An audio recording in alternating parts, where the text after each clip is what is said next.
Alright, hey YouTube people. I'm doing a quick video here in response to one of my students' questions about the footer on a responsive website that he is developing. The footer looks centered here, but when you go through and resize your browser, if you have a smaller browser size or something, you'll notice that the top is centered, but the bottom stays in place. Just the fact that it stays in place and with different browser sizes, it does not center. Tells me more than likely there is some sort of a fixed position going on, or an absolute position. So it's showing a certain amount of pixels from the left-hand side. So I'm going to go into the code and look at it. We do have the footer right here. Organize this a little bit. Footer 2. Just kind of familiarizing myself with this. Div class equals block. There's a paragraph right here in the end of the footer. And then, of course, there's the body. There we go.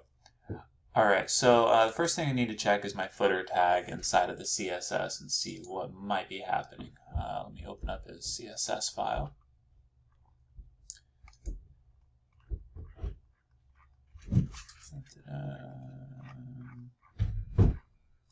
Let's look for... Hold on, one of my dogs want to come in. Hello, dog. Alright, so here we have the first instance of the footer tag. That is for the full website, not for the smaller versions. So footer text align center. Alright, so we have footer text align center.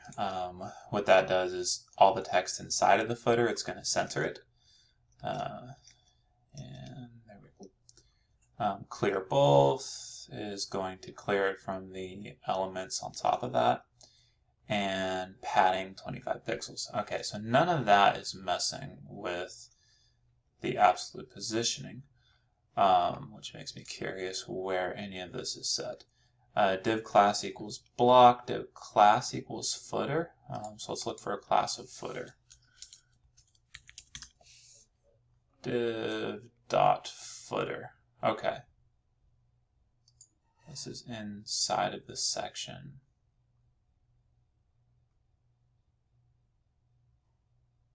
Interesting.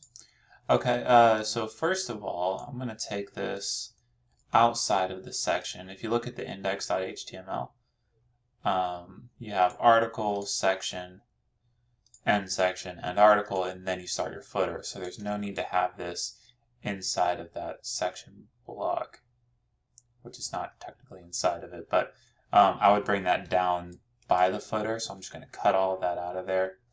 Go down to my footer and put it right underneath the footer. You want to kind of code your CSS in the order that the elements appear on your screen.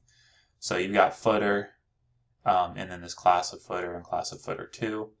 And you don't need to specify div inside of there either. You can just do .footer, .footer 2. Alright, so with this you have position relative left 450 pixels. So what that's doing is it's putting it 450 pixels from the left of your screen, wherever that might be. What you would want to do in here, rather, instead of doing this position relative and all of that, I'm just going to delete that and delete the other one as well. And let's look at the width. So you have a width of 520 and a width of 483. Kind of strange widths, but it's okay. 483 plus 520 is going to give us 1003 pixels. So what I would do, instead of putting these at a certain position, I would go with 1003 pixels, margin 0 auto. What that does is it sets a 0 margin on the top and the bottom of your footer. And this auto centers it on your screen. It's going to automatically calculate the margin on the left and the right so that it is centered on your screen. And if this is a large enough width to fit these two, then it should fit perfectly. So let's go over and, sorry, I'm anal about that kind of stuff. let's look at what we have here. All right, so it is pushing one to the side, and you've got this thing up here too. We'll look at in a second. All right, so either there's some padding inside of here which doesn't show, making it push, or we need to float those to the left. Because right now they're block elements, so they're displaying on top of each other. But if we go through and say float left,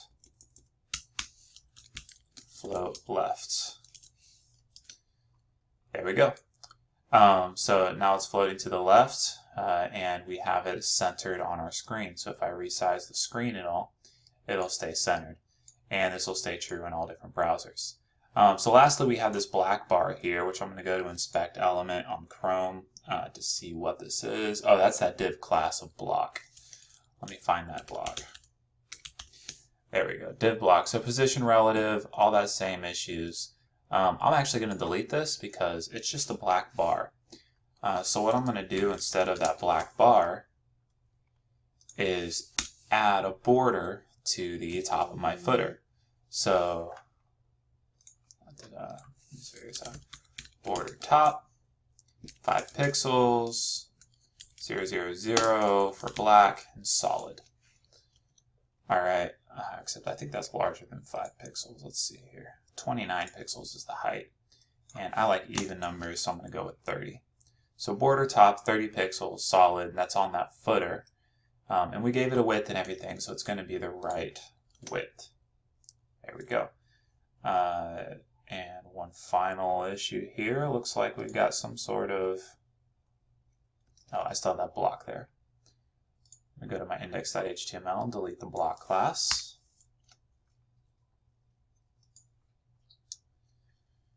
And the padding screwing with it too. I'm going to get rid of that padding right there, and we can add the padding to the bottom if you want to. We'll also want the margin at the top so that it doesn't butt right up against that element that we have. So margin 25 pixels, auto, and I'll put a 0 on there so there's no margin on the bottom. And that should get you what you want. No, still butting up against that button. Let's see how exactly this is set up. Footer, article, so something's not clearing properly on that. Let me go and find our article, see if this works, and if it does, I'll explain what it does. Yes. Okay, so inside of this article div, this article element, you have a section, image, paragraph, section, all that. Something is floating either to the left or to the right inside of here. I'm not sure what or why it would be, but something has a float to it. And whenever you, oh no, you probably have, no, there's a float. Okay. So whenever you do that, it's not going to automatically show you the height of article. So as for an example here, let me put a border on this real quick. Border red 1 pixel solid, and take away that overflow auto. You'll notice that on the article, it's just showing one line at the top. Now, if I go through here and add that overflow auto, it's going to calculate the height with the elements inside of it that are floating to the left and the right. So you'll notice that it covers the entire thing. So if you ever have elements floating to the left and to the right and you need it to calculate the height properly, plug in that overflow auto and it'll do that. Take off that red border here. All right. So now you've got it set up to where it automatically adjusts and keeps in the center. Let me know if you have any more questions. Thanks.